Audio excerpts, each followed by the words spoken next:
தம்பி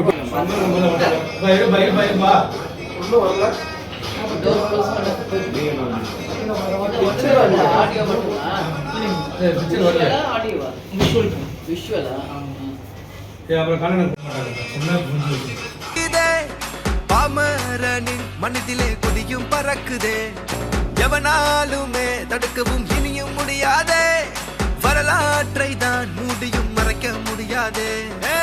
அத்தனை காலங்களிலும் தாய்கால இதுதானே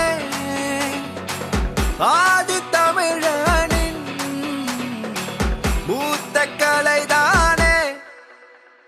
வாழும் கலையே வளரும் கலையே சிலம்ப கலையே, ஓ வாழும் கலையே வளரும் கலையே சிலம்ப கலையே.